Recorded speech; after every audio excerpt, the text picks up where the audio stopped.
Olá, ainda dentro da parte referente à distribuição contínua de campos elétricos devido à distribuição contínua de cargas, vamos na aula de hoje determinar como o campo elétrico se comporta ao longo do eixo que passa pelo centro de um anel circular com um determinado raio, né? Como o campo elétrico se comporta ao longo do eixo que passa pelo centro desse anel, perpendicularmente ao plano do anel.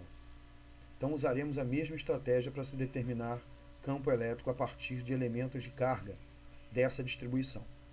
Vamos lá? Então, vamos lá. Campo elétrico de uma distribuição contínua de cargas. No caso, eu quero campo elétrico num ponto P. Esse ponto P está num eixo, aqui o eixo cartesiano Z. O anel está contido no plano XY. Né? Então, eu quero determinar o campo elétrico num ponto P devido a essa distribuição circular, essa distribuição ao longo desse anel. Tá? Esse anel está uniformemente carregado com carga Q e ele tem raio R. Então, o nosso primeiro passo, né, nossa estratégia para se determinar o campo devido à distribuição contínua é primeiro identificar o elemento de carga. Esse elemento, ele está disposto, ele reside nesse anel. Né? E ele tem, esse elemento de carga, ele tem um comprimento diferencial. Então, o ponto P tem coordenada x, né, em relação ao nosso sistema inercial. X é a distância do nosso sistema até o ponto P. X', né, seria a distância do sistema inercial até o elemento de carga, que é o próprio raio, o raio do anel. Então, vamos lá. Então, o nosso elemento de carga é esse aqui, ó, que está destacado em azul. Ele se encontra a uma distância R do ponto P e ele determina um campo elétrico diferencial DE, um elemento de campo, né? DE. Então, esse elemento de carga, essa distância D ao ponto P, determina esse campo elétrico DE, esse elemento de campo. Né? Então, esse elemento de carga ele tem um comprimento diferencial, um elemento de comprimento, tá? Que vai definir aqui um ângulo, também um elemento de ângulo central, né? Ao longo do comprimento do aro, né? do aro do anel. Então, repara que esse comprimento é o produto desse elemento de ângulo em radianos pelo raio R do anel. Então, eu já sei que dQ é o produto, o dQ é o produto da distribuição, que é linear aqui, ó, lambda, pelo elemento de comprimento, que é dφ vezes R, ou R dφ. Muito bem, para possamos construir a nossa variável de integração. Nossa variável de integração está ao longo desse comprimento. Então, ela tem um elemento de comprimento dl. Esse elemento de comprimento dl é um elemento de arco, de ângulo dφ. Então, dl é o raio vezes dφ. Não há variação radial, apenas variação ao longo do comprimento do anel. Então, a variação ocorre apenas em nível angular e não em nível radial. Então, esse elemento de comprimento dl, ele é R dφ. Então, quem é dQ? É o lambda vezes esse dl, que é R dφ. Então, a nossa variável de integração vai ser o ângulo. Né? Então, vamos lá. Verificando aqui que esse eixo Z ele é perpendicular ao plano XY, então, portanto, perpendicular ao plano do anel, eu quero determinar o campo nesse ponto P. Tá? Então, vamos lá. A componente, isso é muito importante, a projeção dessa componente no eixo Z vai nos dar a componente DZ. Agora, reparem que todas as componentes perpendiculares ao eixo Z têm os seus elementos de correspondência. Então, por exemplo, esse elemento de carga vai produzir essa componente ao longo do eixo X.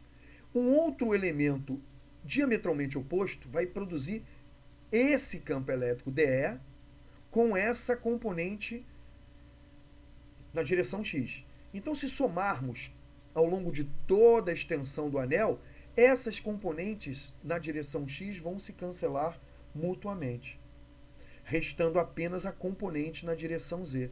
Então, por simetria, esse anel possui um campo elétrico resultante ao longo do eixo perpendicular que passa pelo seu centro.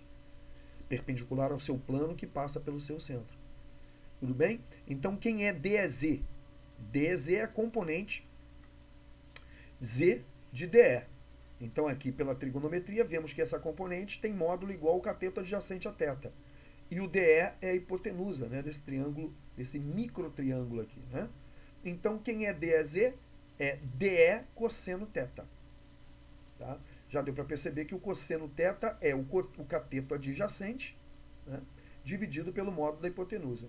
E aí, quem é a hipotenusa aqui? Então, esse camarada aqui é perpendicular ao eixo Z, ao eixo X.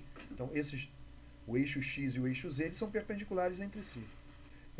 Então, o R está de frente para o cateto, pro ângulo reto. Então, R é a hipotenusa. E o X é o cateto adjacente a θ. Então, o cosseno de θ, já vamos adiantando, é X sobre R. Tá? Muito bem. Então, quem é o elemento de carga? O elemento de carga numa distribuição é uma distribuição linear, né, um aro fininho, que tem um comprimento, total 2πr, claro. Então, é lambda vezes o elemento de comprimento. Mas quem é o elemento de comprimento? É um elemento de arco. E quem é o elemento de arco? É o produto do raio pelo elemento de ângulo em radianos. Então, o elemento de carga vai ser lambda que multiplica o elemento de comprimento, que é r dφ. Então, esse é o nosso elemento de carga, que define aqui a nossa variável de integração. Tá? Então, quem é o campo elétrico total? É a componente Z, que por simetria é o que sobra, porque se pegarmos todos os elementos desse anel, as componentes perpendiculares ao eixo Z se cancelam mutuamente, né? Então, os elementos correspondentes vertical para cima se cancelam com os elementos correspondentes verticais para baixo. Muito bem. Então, quem é o nosso DE? Então, a componente Z do campo elétrico vai ser o módulo do campo elétrico, DE. Quem é DE? É o campo produzido pelo elemento dQ, uma distância R. Então, é dK sobre R ao quadrado. Vezes o cosseno de θ é a nossa componente que sobra, que é a componente Z. Então, DZ, KdQ, R ao quadrado, cosseno θ. Mas quem é o dQ? O dQ é lambda R dφ, como nós já vimos, dividido por R ao quadrado, cosseno de θ. Tá. Quem é R ao quadrado? Pelo teorema de Pitágoras, R é a hipotenusa. E os catetos são Rzão, que é o raio do aro, e a distância x, do centro até o ponto P. Então, R é a raiz quadrada de R ao quadrado mais x ao quadrado. Então, R ao quadrado é R ao quadrado, Rzão ao quadrado, o raio do aro, mais x ao quadrado. E o cosseno de θ é x sobre θ, sobre Rzinho. Né? Então, como é que vai ficar aqui? R ao quadrado, que é o raio ao quadrado mais x ao quadrado, vezes x sobre R. Mas quem é R? É R ao quadrado mais x ao quadrado elevado a 1/2, que é a raiz quadrada. Então, teremos K lambda R dφ x, e no denominador R ao quadrado mais x ao quadrado, que é o R ao quadrado, vezes o R. Mas o R não é a raiz quadrada de R ao quadrado mais x ao quadrado? Então, se eu pegar R ao quadrado mais x ao quadrado elevado a meio e multiplicar por R ao quadrado mais x ao quadrado, repetimos a base e somamos denominadores. 1 mais meio, 3 meios. Então, nosso elemento diferencial de campo, DEZ, é K lambda x R dφ sobre R ao quadrado, x ao quadrado, somados, né, elevados a 3 meios. Então, nossa variável de integração aqui é φ.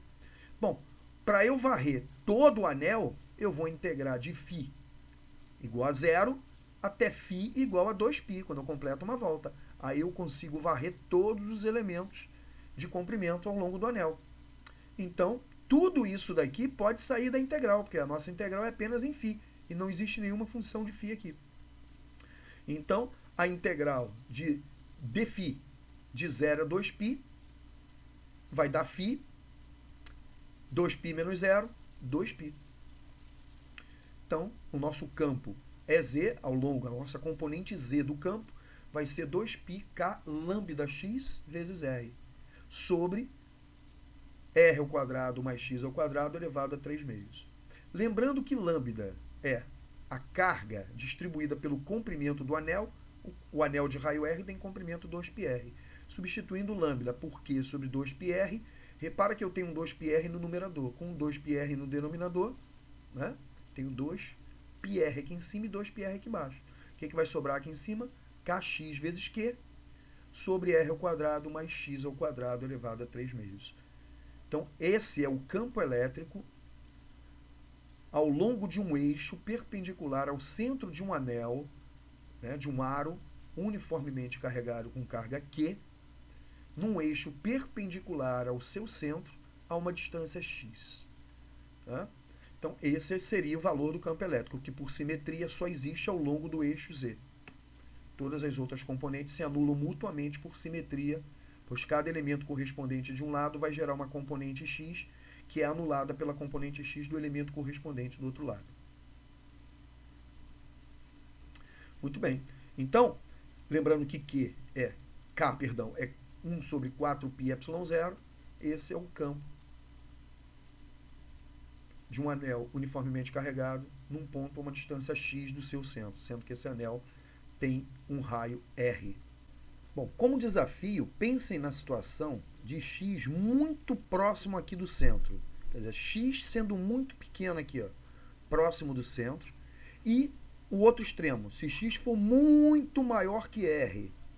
Se x for muito maior que R, isso aqui vai se converter num campo elétrico devido a uma carga pontual, né, como nos outros casos que nós vimos. Então pensem nisso como um desafio. Ok, pessoal? Então vimos mais um exemplo de aplicação de uma distribuição contínua de carga, só que agora ao longo de um anel circular de raio R e a determinação do campo num ponto de um eixo que é perpendicular ao plano desse anel. Né? Vimos que esse campo, por simetria, temos todas as componentes perpendiculares ao eixo Z cancelando-se mutuamente. Então esse campo ele é perpendicular. Então se você tem um anel numa direção perpendicular ao plano desse anel, o campo é perpendicular a esse plano. Tá? Se a carga for positiva, ele diverge. Se ela for negativa, ele converge para o centro do anel. Tudo bem? Na próxima aula vamos usar esse argumento para determinar o campo elétrico de uma distribuição plana de um disco, né, uniformemente carregado. E vamos usar o argumento de um aro. O nosso elemento de carga agora vai ser o próprio anel, o próprio aro. Então, até a próxima e um abraço a todos.